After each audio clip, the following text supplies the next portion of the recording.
जागतिक क्षयरोग दिनानिमित्त छत्रपती संभाजीनगर जिल्ह्यात विविध आरोग्य संस्थांमध्ये जनजागृती कार्यक्रमांचं आयोजन करण्यात आलं होतं। मुख्य कार्यक्रम प्राथमिक आरोग्य केंद्र चौका येथे पार पडला। यावेळी क्षयरोग निर्मूलनासाठी yes we can end TB या घोषवाक्याचा संदेश देत तज्ज्ञांनी नागरिकांना जागरूक केलंय। छत्रपती संभाजीनगर जिल्ह्यात जागतिक क्षयरोग दिन मोठ्या उत्साहात साजरा करण्यात आला। जिल्हास्तरीय मुख्य कार्यक्रम प्राथमिक आरोग्य केंद्र चौका येथे आयोजित करण्यात आला होता। कार्यक्रमाच्या अध्यक्षस्थानी जिल्हा आरोग्य अधिकारी डॉक्टर अभय धानोरकर होते। त्यांनी आपल्या मार्गदर्शनपर भाषणातून yes we can end TB commit invest deliver या घोषवाक्याचं महत्त्व पटवून दिले। तसेच क्षयरोग उच्चाटनासाठी सर्वांनी एकत्रित प्रयत्न करणे आवश्यक असल्याचं त्यांनी स्पष्ट केलं।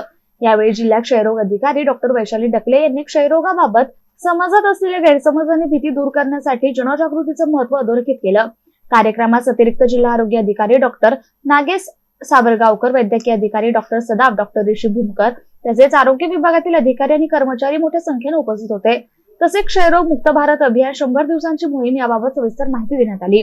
यावेळी Shri Ramchandra institute of medical science आणि आर के दमानिया मेडिकल कॉलेज येथील MBBS विद्यार्थ्यांनी क्षयरोग विषयक माहितीपर पोस्टर तयार करून जनजागृती केली। या पोस्टर प्रदर्शनाला विद्यार्थ्यांसह आरोग्य क्षेत्रातील मान्यवरांची उपस्थिती लाभली, ज्यामुळे कार्यक्रमाला विशेष रंगत आली।